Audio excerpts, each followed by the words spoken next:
Bismillahirrahmanirrahim. So friends, how are you? This is part 2 of our Android app development course. So आज हमारा part 2 है. Actually this is part 1 क्योंकि पहली video हमने एक introductory video बनाई थी कि हम एंड्रॉयड ऐप डेवलपमेंट कोर्स में सीखेंगे क्या क्या, उसमें हम कौन सी लैंग्वेजेस सीखेंगे, कौन सी प्रोग्रामिंग लैंग्वेजेस यूज़ करेंगे. सो हमने डिस्कस किया था कि हम कॉटलिन लैंग्वेज से स्टार्ट लेंगे एंड देन हम XML भी सीखेंगे एंड्रॉयड स्टूडियो में, जो कि है एक टूल एंड्रॉयड ऐप्स को बनाने के लिए.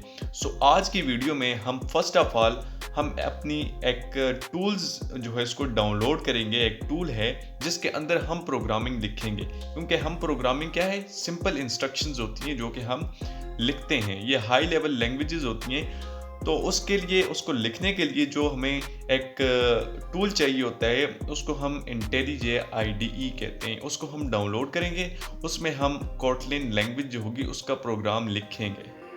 ठीक है, इतनी बात आपको समझ आ गई. तो आपने करना क्या है, आपने क्रोम ब्राउज़र पे जाना है, वहाँ पे जाके आपने सर्च करना है IntelliJ IDE.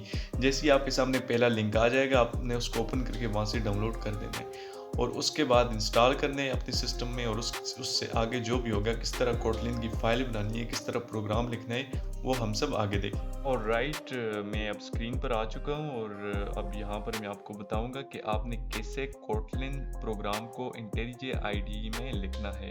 अगर आपको IntelliJ IDE डाउनलोड और इंस्टॉल करने का अभी तक प्रोसीजर नहीं पता चला, तो आप लोगों ने क्या करना है, यूट्यूब पर जाकर सर्च करना है how to install IntelliJ IDE.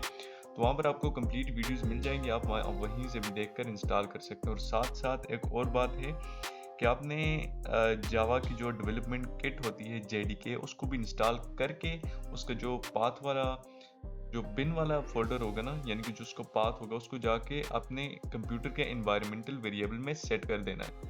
और उसके बाद आपको जो IntelliJ IDE है, ये जो हमारे पास सॉफ्टवेयर है, यानी कि ये वर्क करना स्टार्ट कर देगा. ठीक है, तो फर्स्ट ऑफ ऑल आपको इसको कैसे रन करना है, कैसे चलाना है, तो आपने फर्स्ट ऑफ ऑल चले जाना है अपने दिस पीसी में.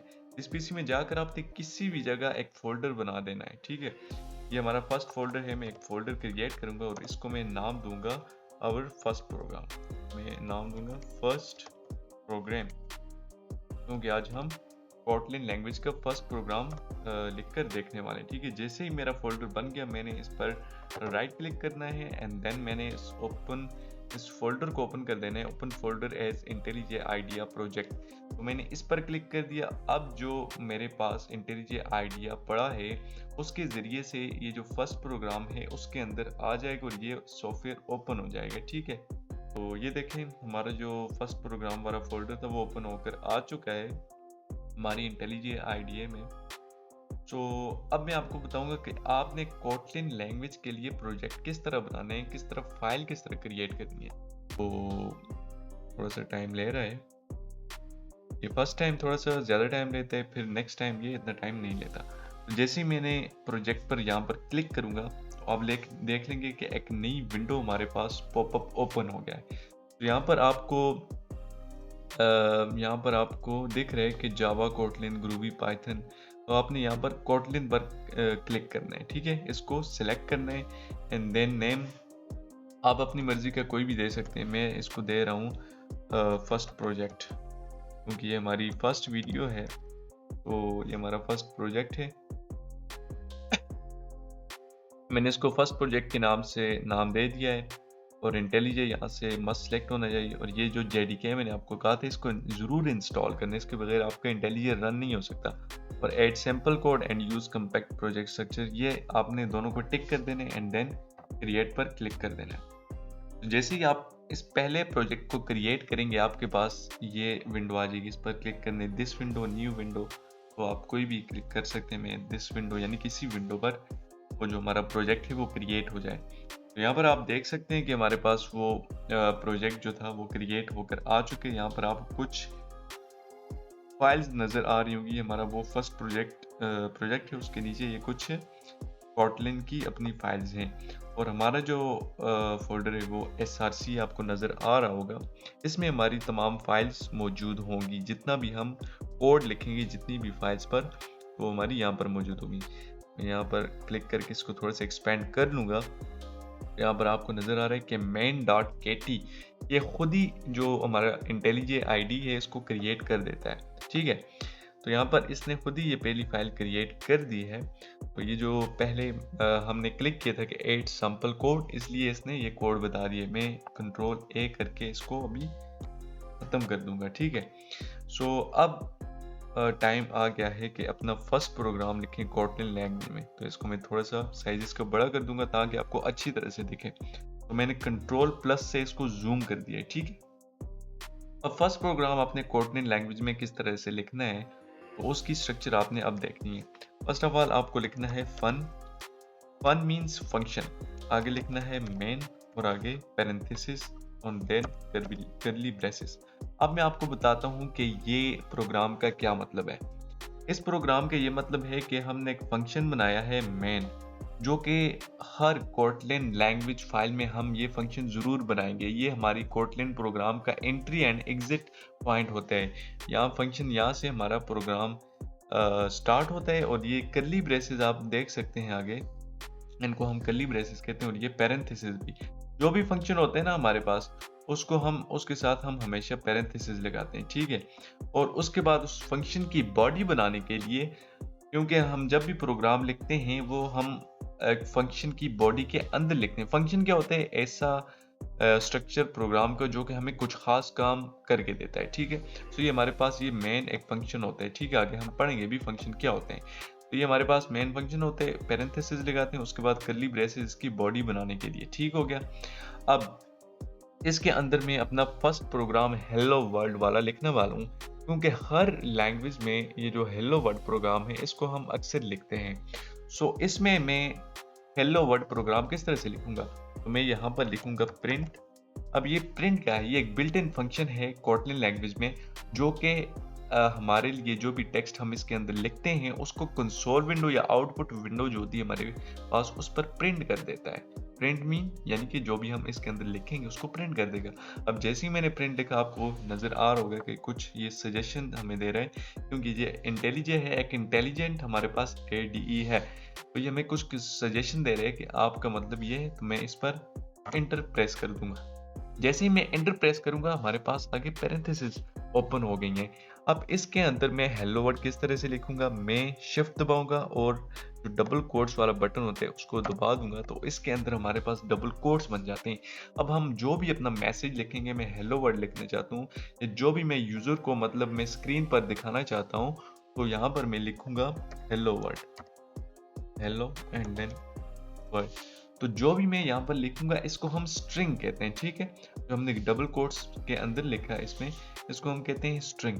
अब अगर मैं इस प्रोग्राम को रन करूंगा तो आप देख लेंगे कि जो हमारे पास आउटपुट विंडो होती है या कंसोल विंडोज पर हमारे पास हेलो वर्ड प्रिंट होकर आ जाएगा। तो फर्स्ट टाइम जब हम इसको कंपाइल करते हैं थोड़ा सा ये टाइम लेता है, एंड देन उसके बाद ये जल्दी ही कंपाइल हो जाते हैं। कंपाइल कैसे करने हैं, आपको यहाँ पर ये एक बटन जो है, ये ऑप्शन नज़र आ रहा होगा, इस पर आपने क्लिक करना है, तो आपको जो प्रोग्राम होगा वो कंपाइल होगा। कंपाइल का मतलब क्या होता है? कंपाइलर बेसिकली हमारे पास एक ट्रांसलेटर की तरह होता है। ये जो लैंग्वेज हमने लिखी है ना, ये एक हाई लेवल लैंग्वेज है जो कि कंप्यूटर को समझ नहीं आती, तो इसलिए हम एक कंपाइलर यूज़ करते हैं। और कंपाइलर जो होते हैं इस हाई लेवल लैंग्वेज को हमारी उस कंप्यूटर की लैंग्वेज में कन्वर्ट कर देते हैं। और कंप्यूटर की लैंग्वेज क्या है? बाइनरी लैंग्वेज है, जो कि 0 एंड 1। 0 एंड 1 क्या? क्योंकि हमारे पास ये कंप्यूटर हमारी एक मशीन है और ये सिर्फ ऑन और ऑफ को समझती है। ये क्योंकि इलेक्ट्रॉनिक मशीन होती है जो कि सिर्फ इलेक्ट्रिसिटी पर रन होती है, तो ये सिर्फ ऑन एंड ऑफ की स्टेज को समझती है। इसलिए हम 0 एंड 1 कहते हैं कि इसकी कंप्यूटर की लैंग्वेज है, इसको समझती है। तो ये हाई लेवल लैंग्वेज को एक कंपाइलर होता है। जो हमने JDK इंस्टॉल किया ना, वो एक्चुअल में एक कंपाइलर है जो कि इस हाई लेवल लैंग्वेज को कन्वर्ट कर लेगा बाइनरी लैंग्वेज में, जो कि कंप्यूटर को समझ आ जाएगी। और वो हमारे लिए कंसोल विंडो पर क्या प्रिंट कर दिया है? हेलो वर्ड अब प्रिंट कर लिया है। अब फॉर एग्जांपल इसी की तरह मैं और भी इसको, अगर मैं इसको डुप्लीकेट करना चाहूँ तो इसके लिए शॉर्टकट होती है Alt Shift एंड जो नीचे वाली एरो की होती है इसको मैं प्रेस करूँगा तो ये हमारे पास जो है ना हमारे पास डुप्लीकेट होता जाएगा। अब मैंने 3 मर्तबा प्रिंट करके हेलो वर्ल्ड लिख लिया। अब अगर मैं इसको रन करूँ, यहाँ से भी रन कर सकता हूँ और यहाँ से भी रन कर सकता हूँ। यहाँ पर मैं क्लिक करूँगा और यहाँ पर रन main.kt इसके ऊपर क्लिक करूँगा, तो आप देख सकते हैं कि ये दोबारा से कंपाइल होना स्टार्ट हो जाएगा। तो यहाँ पर कंसोल विंडो में आपको नज़र आ जाएगा। अब यहाँ पर देख लेंगे, पहले एक हेलो वर्ड था, अब 3 हेलो वर्ड प्रिंट होकर आ जाएंगे। तो टेक अ लिटिल मोमेंट।